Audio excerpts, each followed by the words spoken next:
بسم الله الرحمن الرحيم الحمد لله رب العالمين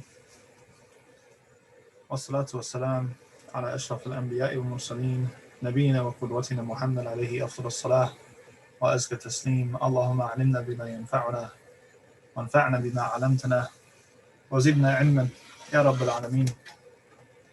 Assalamu alaikum wa rahmatullahi wa barakatuh. Welcome everybody after a nice long break from classes for Ramadan, for Eid, for everything else. Welcome back to our regularly scheduled classes, starting with Sunday evening. Dhariyah ila Makarim Shariah, the path to developing virtue, or the path to developing the virtues that Allah subhanahu wa ta'ala wants us to develop in the Shariah. And for those of you who have observed the schedule of classes and said, well, wait a second, we're missing a class. We were doing a Saturday evening class and a Sunday evening class. What's happening to the 99 Names class? This class with Raghib Asfahani was by far the one in the most demand. And so just because of demands on my time, I only had time for one of the two in this particular stretch of the year. And so I went with the popular choice with Raghib Asfahani. And inshallah, at another juncture, we will resume with the 99 Names of Allah as well. Just get organized a little bit here.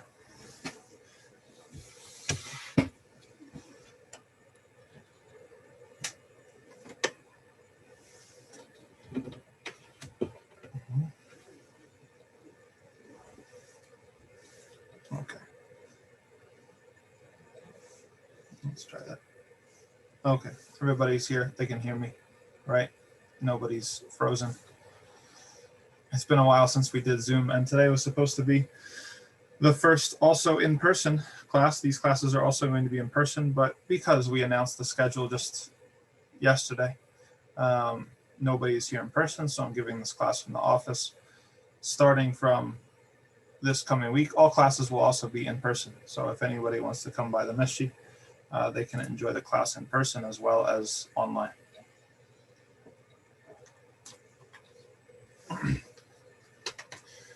We had finished about 130 pages of this book, Raghib Asfahani, his kind of overview on the situation.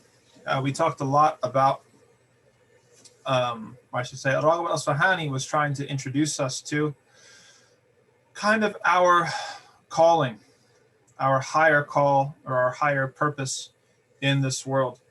And one of the more important things that he raised was that we're not simply created to worship, which is a common point that we hear repeated in Muslim circles, that we're only created to worship. And he says that's true, but we're also created for something more than that. We're also created for this concept of Khilafah, which is kind of successorship, it's stewardship, it's kind of managing, tending, maintaining, representing Allah subhanahu wa ta'ala on earth, and how the higher level or the higher purpose for which we have been created is to kind of develop ourselves so that we have these virtues that Allah wants us to have, to the point where we are embodying certain qualities of Allah in the creation, and therefore maintaining the creation in the way that Allah subhanahu wa ta'ala wants. So if we can imagine for a second, what's the idea or what's the relationship between human beings and the creation? Okay. A lot of people throughout the pandemic, right, they were kind of reflecting on some of these sorts of the ways in which the earth was healing itself from pollution, from man-made destruction. Fish were returning to certain lakes and certain rivers that had never been seen before. Birds were returning to different areas that they hadn't been before, to the point where some people were reflecting and they were saying, who's really the disease here? And one of the kind of hashtags that kind of picked up steam during the pandemic, when it was really bad and everybody was shut inside and all the kind of consumption of fossil fuels was kind of ground to a halt, one of the hashtags that got popular was like, we are the disease, right? That human beings are actually the disease, more of a threat to the earth than the coronavirus, right? And for people who can only imagine the human activity as detrimental to Allah's creation, it might seem tempting to simply subtract human activity and this world would kind of be better without us, right? Raghib Asfahani is telling us, no, it's not that simple. That if human beings, if they get carried away with their vices, with their convenience, that happens a lot, with their lower self, yes, the relationship with the creation is detrimental, it's poisonous, it's parasitic, right? But there's the flip side too, that if we actually develop in ourselves virtue, and the virtues that Allah subhanahu wa ta'ala wants us to develop, our relationship with the creation is actually going to be net positive. It's actually going to be an improving relationship, or an improving kind of impact on creation, right? The creation will actually be better off. The world will be more merciful, more caring, more even productive perhaps, with our virtuous leadership than it would if we subtracted the human elements completely and entirely. So that's what Raghib al-Asfahani is kind of getting at in this book in general. So that's his purpose. He's explaining to us, okay, this is the big picture. This is why we're here. Okay, and he wants to kind of navigate us through kind of the doubts, what might make us second guess, maybe we can or can't do it, what might make us hesitate to embark upon this path of self-improvement or self-reform. And also to navigate through the how of these virtues. What's the actual, granular level data? Like, what's it like to be patient? What are the things that you have to be prepared for if you're going to become a more patient person? What are the things that you have to look out for? Right? These sorts of things. So this is all what Raghib al-Asfahani is about. He kind of laid the general picture for us in the opening section of the book. And now we're moving on to the second section of the book, where he's going to zero in on one particular faculty, one particular capacity of human beings. And this is, to Raghib al-Asfahani, the most important faculty that we have, which is the intellect. He talked about it extensively in the introduction, and he's going to talk about it in more detail in the second section. The second section, he says, it's on intellect and knowledge and speech. These three things: intellect, knowledge, and speech. Furthermore, he's going to say what's related to these things and what opposes these things. Recall that Raghib al-Asfahani, he conceptualizes every virtue as being the successful development of a capacity, and every vice as being one form of an extreme. So for every virtue, there's two vices. If you develop your capacity for intellect, that it will yield fruit, and that's virtue. If you neglect the intellect or any other capacity in one direction, it will yield this kind of problematic vice. If you neglect it or abuse it in the other direction, it will also lead to another undesirable extreme. And we had said way back in our intro of the entire book that Raghib al-Asfahani's defense of the intellect as the most important human capacity and kind of the driver's seat, the one who's in control, or the thing that really sets us apart, or the thing that really is our saving grace, our ability to develop virtue, according to Raghib al-Asfahani, hinges upon our intellect and the proper utilization of it. And this had led him in his lifetime to be, and after his lifetime, to be accused of being some sort of innovator, some sort of philosopher, some sort of hyper-rationalist. And we mentioned about how Raghib al-Asfahani is very, very rooted in the Quran. And he's making his defense of human rationality from the Quran against those people who would try to discard it.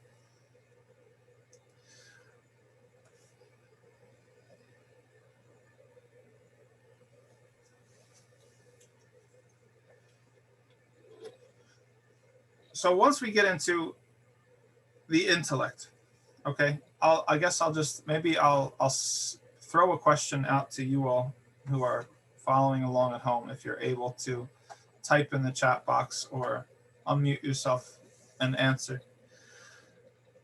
We had talked about, or Raghib al-Asfahani had talked about the importance of the intellect extensively in the intro to this book.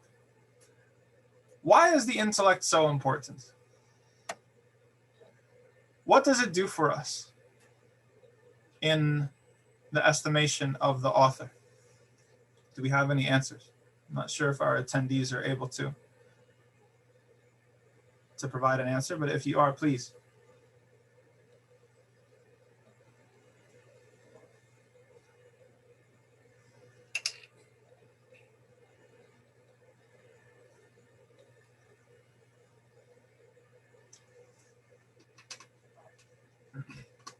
Why did Allah subhanahu wa ta'ala create in us this intellect? What's the point? What is it? If it can lead us astray, why would Allah test us with this thing?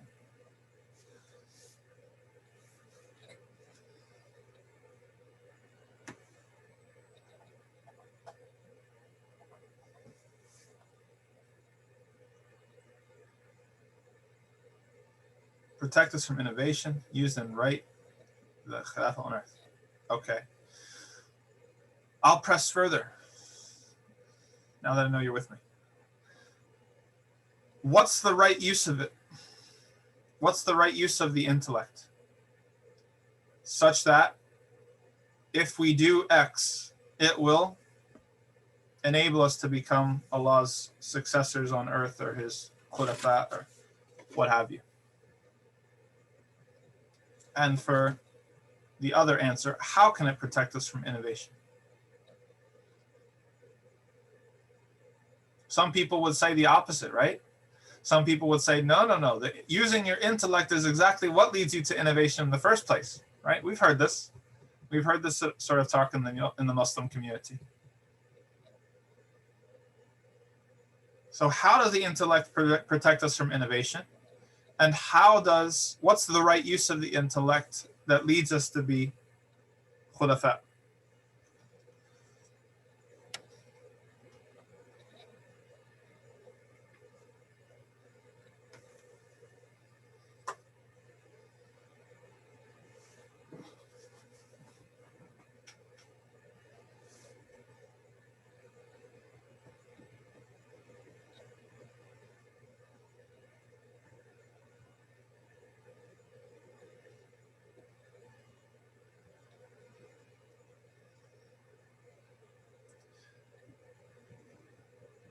How does Allah address us in the Quran?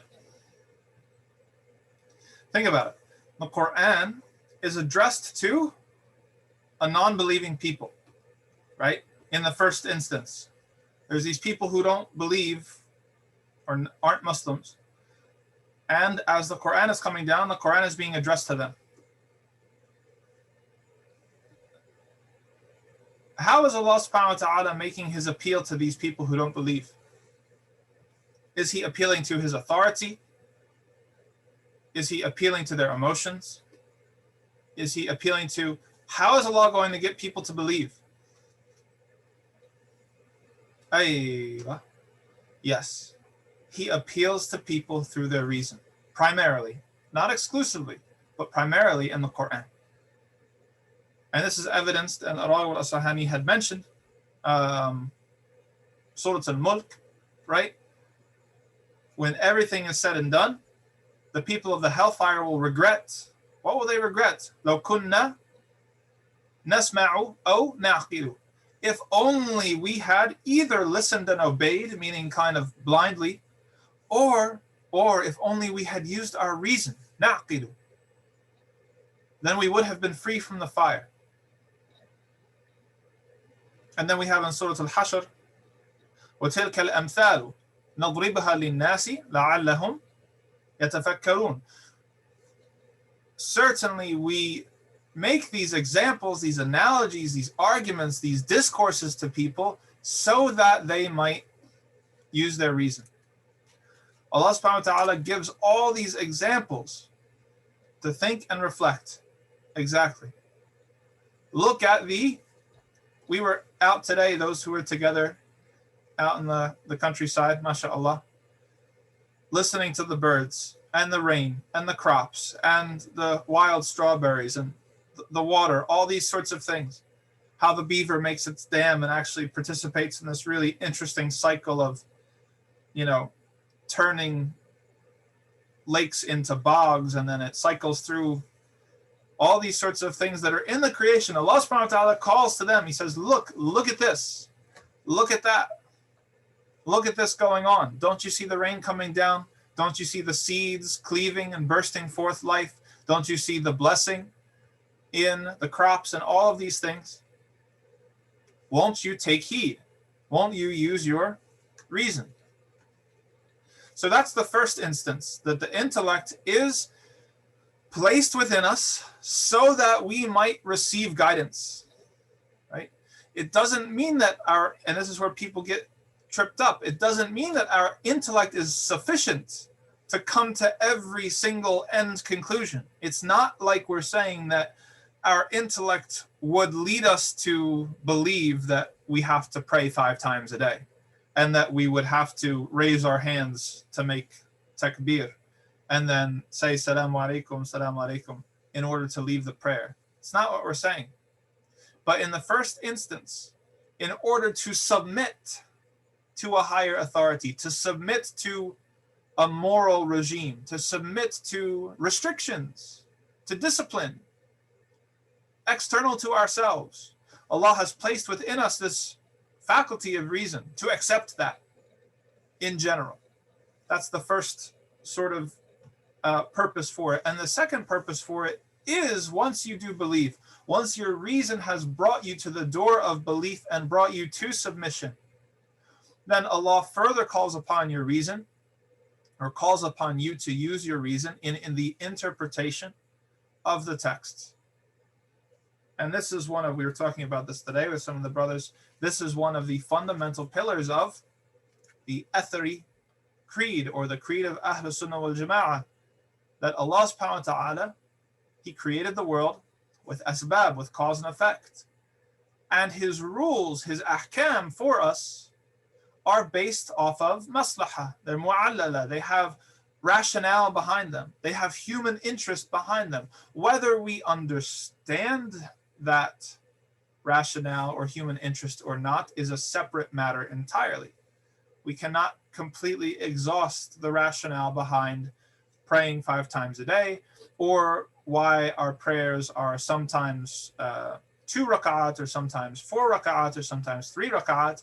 This is the area of the religion in which we apply Ali's statements when he said, if the deen, the worship itself, were according to what we thought, our reason, then we would not wipe over the top of our socks. We would wipe under the bottoms, because the bottom is what touches the ground. But the Prophet ﷺ used to wipe over the tops. So that's not what we're talking about. But when we're talking about other sorts of things, interpreting things within mu'amalat, within halal and haram, when it comes to commercial law, when it comes to these other sorts of aspects of our daily lives, then this requires human reasoning and intellect. Alcohol, for example. Alcohol is haram because it ruins our intellect. Okay? This is something that's very, very clear from the hadith of the Prophet ﷺ. If we did not assume that Allah had rationale behind his rules, and if we did not assume that there was human interest behind it, then we would simply limit Allah's prohibition to the types of alcohol that existed at the time of the Prophet ﷺ. And we would not extend them by analogy to marijuana or to other sorts of drugs and substances that cloud and ruin our ability to think and make judgments. Right? So not everything within the religion, but a good amount of things in the religion are accessible and do utilize this fundamental quality that Allah subhanahu wa ta'ala has created us with, the human intellect. And we see this, right? Because people who aren't able to use their intellect are not morally accountable, right? The Prophet ﷺ said that the pen is lifted from three types of people, meaning three types of people are not morally accountable. And two of those types of people are children until they mature, and people who are mentally incapacitated, whether through fault becoming unconscious, or maybe they have some sort of quote unquote retardation or mental handicap or mental illness. And so they're not able to use, they're incapacitated in that particular faculty. These people are not morally accountable within Islam because of the lack or compromised nature of that fundamental quality. And finally, the last thing to think about before we get into the actual text, this is just kind of an intro into the next part that we have coming up, is so this next section is about intellect and knowledge and speech. So Raghib Asfahani is telling us that there is an essential, indivisible relationship between the intellect and speech. That to be able to communicate is inseparable from the ability to reason. And so that's why he lumps them together.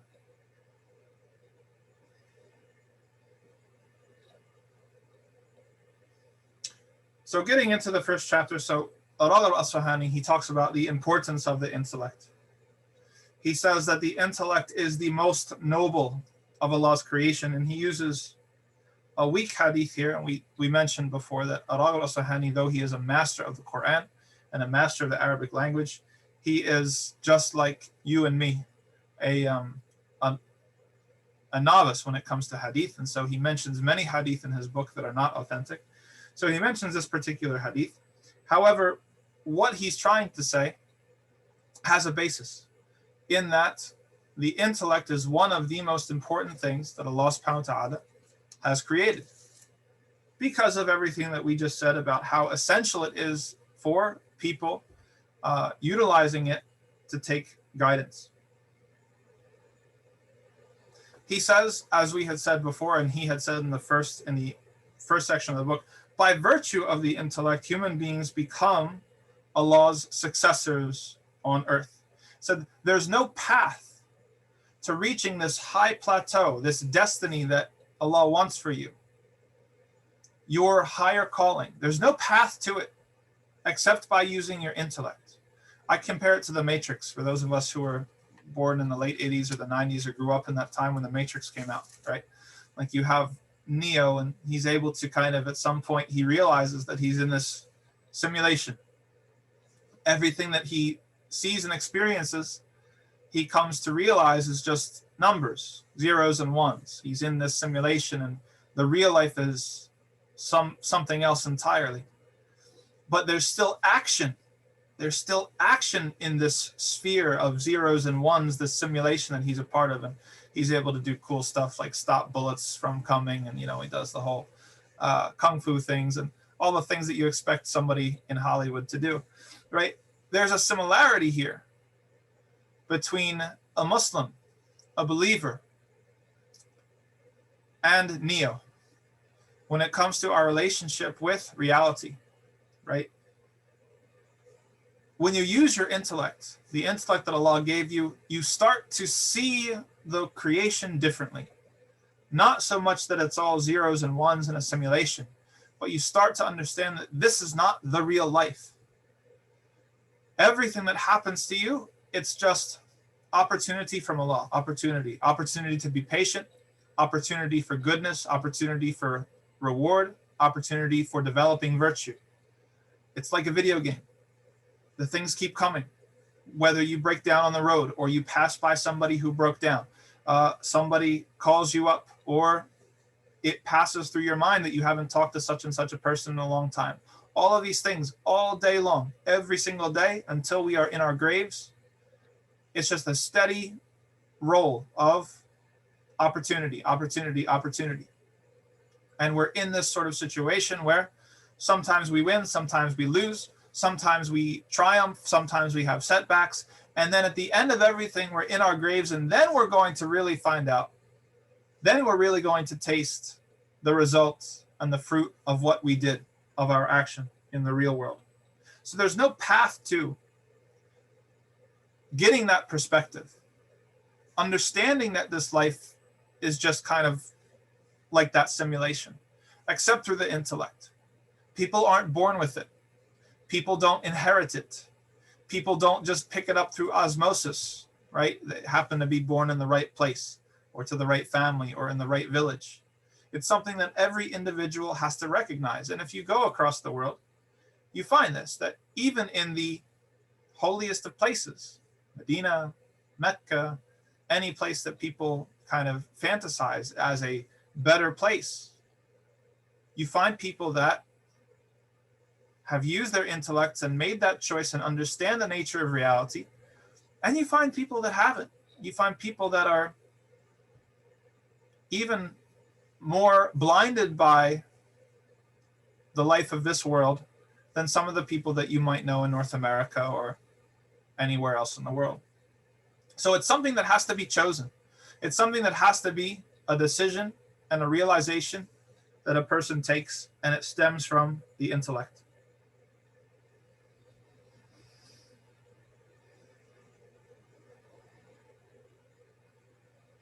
So then in Raghib Asfahani, he says that human beings are guided by their intellects, right? Whoever Allah subhanahu wa ta'ala permits to have tawfiq, to have success. And this is something that we mentioned before. And that people obtain their reward by it and their level in the afterlife. So everything that distinguishes between people, right? We are not like the scholars. We're not like the saints. And they are not like the prophets and messengers and the companions of the prophets. So what differentiates people? Their faith, yes, that's true. But how much they have attained to faith is also a function of how much they have utilized this gift, their intellect.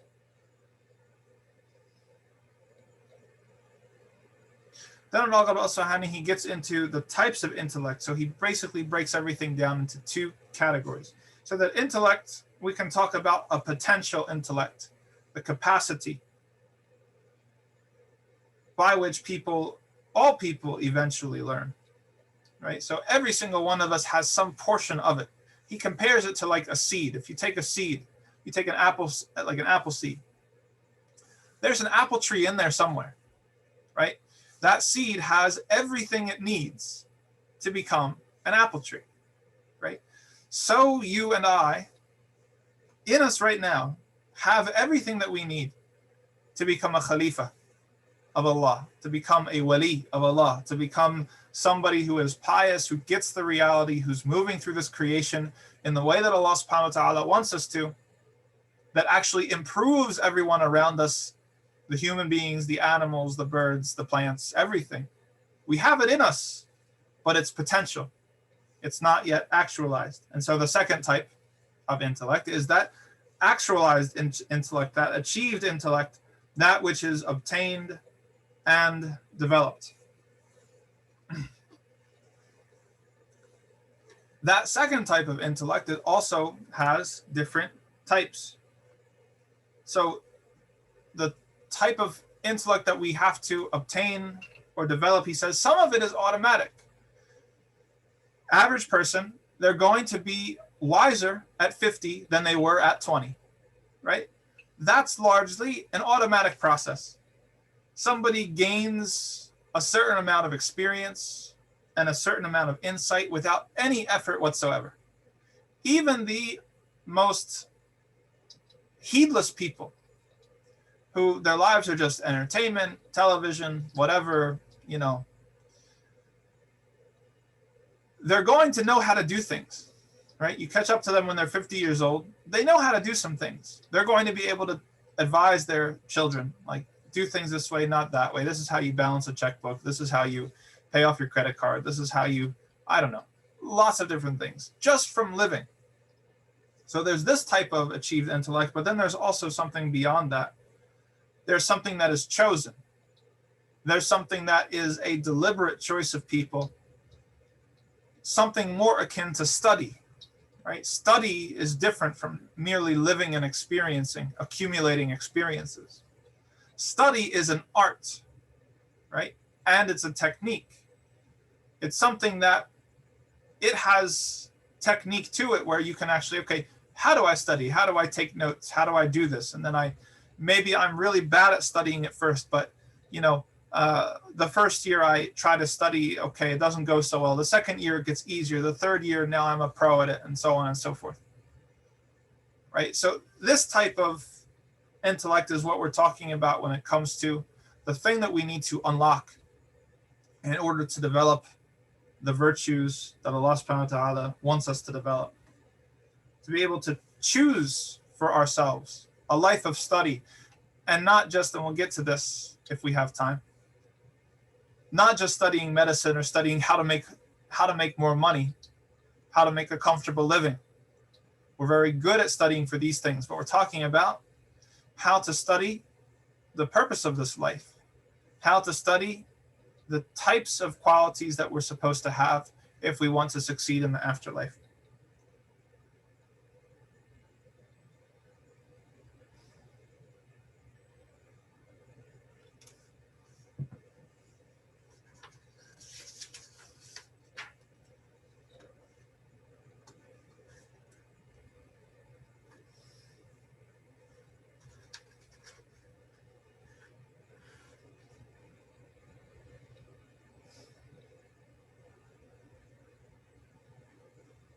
Okay, we're running out of time, so we might stop there. Does anybody have any questions or any reflections, comments, concerns?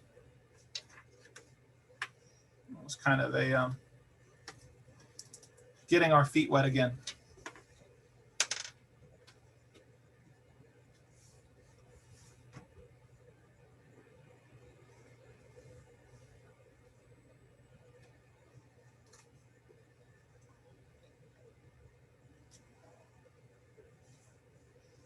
And as a reminder, all classes, so this class will be Sunday evenings, 6:30 p.m. Again, it will be in person, especially going forward.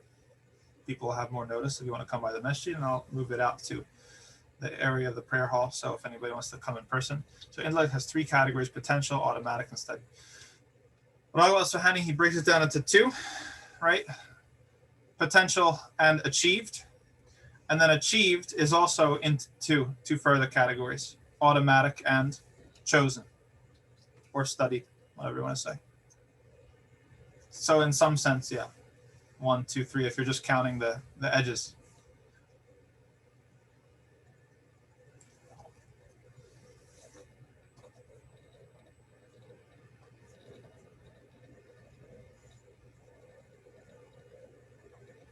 Any other thoughts, comments? Ameen wa iyakum. Thank you very much, everybody. We'll see you next time, inshallah ta'ala. Assalamu alaikum wa rahmatullahi wa barakatuh.